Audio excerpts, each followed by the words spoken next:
In your own writings, you quote quite a bit from Western poets and Western philosophers.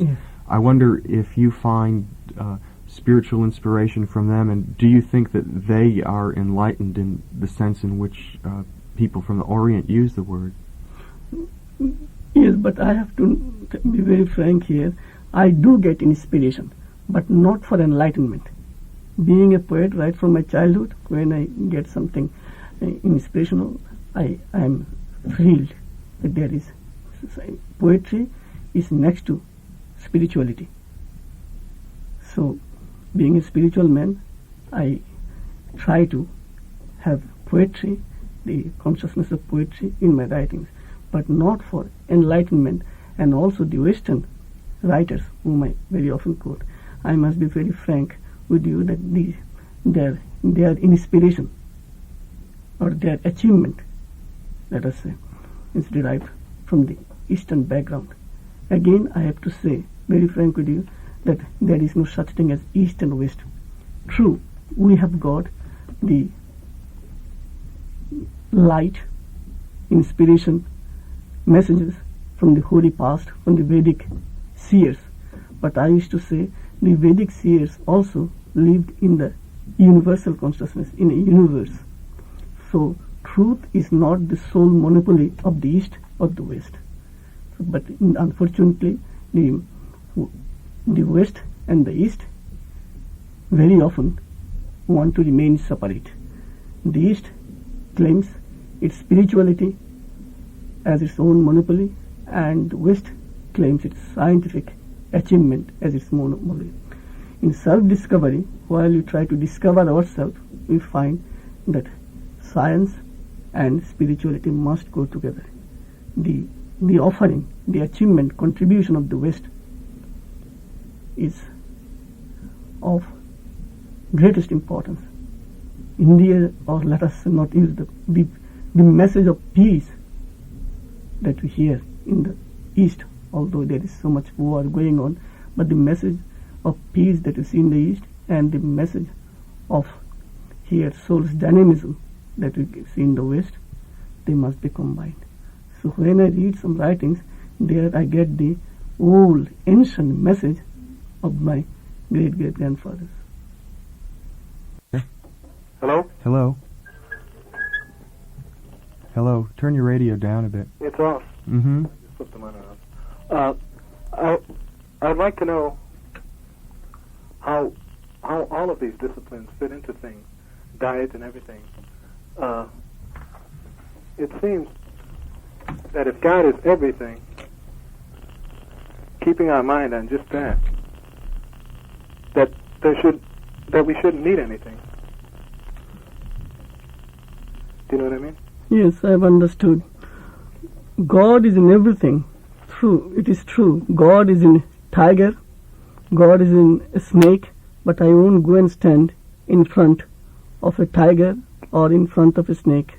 I know that I will be beaten and I will be devoured. Mm-hmm. And then God is also in desire, because since God is omnipresent, He is in everything. Mm-hmm. But when I cherish desire, I feel that sooner or later I am frustrated, and then I see my frustration is immediately followed by destruction.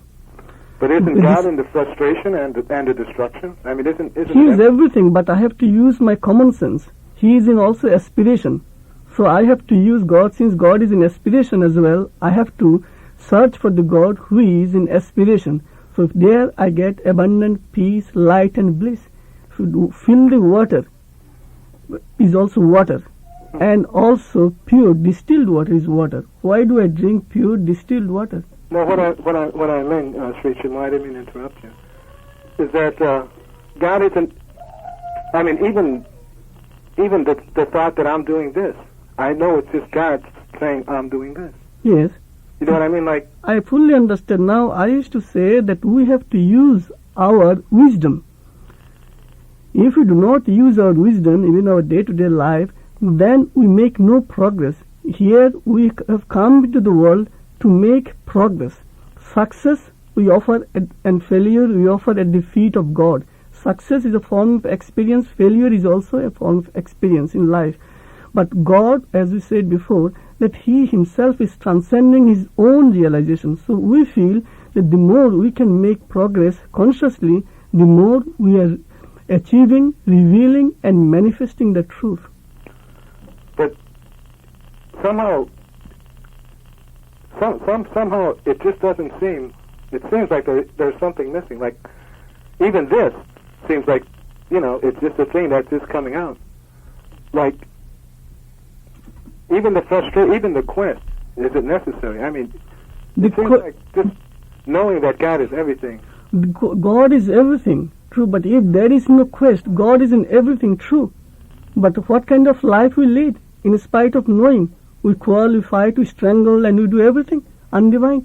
But all since God is everything, then why do we not lead a divine life? For us, the very conception of God to us, to a spiritual person, is divine. He is divine. He is immortal. And He is all compassion. But those divine qualities do not come to the fore. If we think of the God as Satan or as destructive force, then we are totally lost. But the very idea of God to a spiritual seeker is His benevolence, His compassion, and His light. So we have to know who wants whom, in which aspect of God is in also destruction, God is also in perfection. But being a seeker of the infinite truth, I will care for the God who is all compassion and all illumination. It depends on the individual soul how he wants to be satisfied. A thief is satisfied after he has committed theft. A seeker is satisfied only after he has realized God, the highest truth. So we have to know everybody wants satisfaction, but everybody think that I need for my satisfaction, you may not need it all. So you are right in achieving something to satisfy yourself. I am perfectly right in achieving something to satisfy my own need. Yeah, I meant even like not even achieving anything, like just like surrendering, knowing that we're moving, we're going to do whatever we do. We have several other calls coming in now. I didn't mean to monopolize the time. Mm-hmm. Okay, well, thank you very much. Thank you. Thank you for calling. Bye. Hello, you're on the air.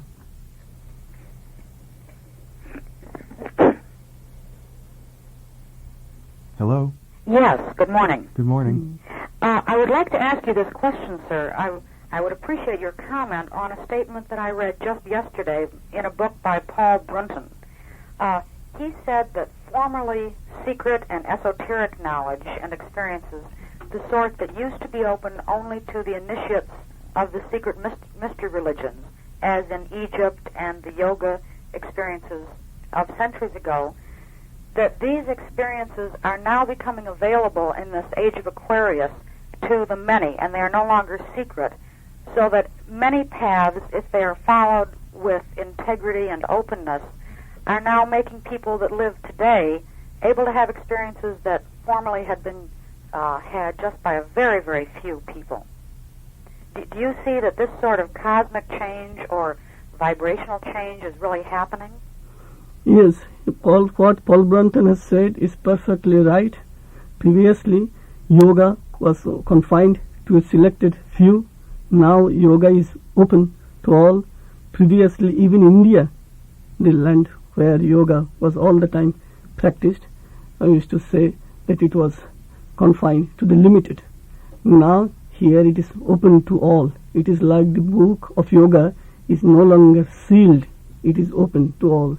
And here in the West especially now we are seeing, although there are many unfortunate and many false teachers, but I used to say here in America I have come across thousands and millions of sincere seekers. So the world is progressing. The world is evolving. We are in the process of evolution. Here we see right now in the West as well as East, the inner cry for the truth, for the ultimate truth has increased. And the book of yoga is no longer a sealed one. It is now an open book. Thank you very much, sir. I've enjoyed listening to you. Thank you.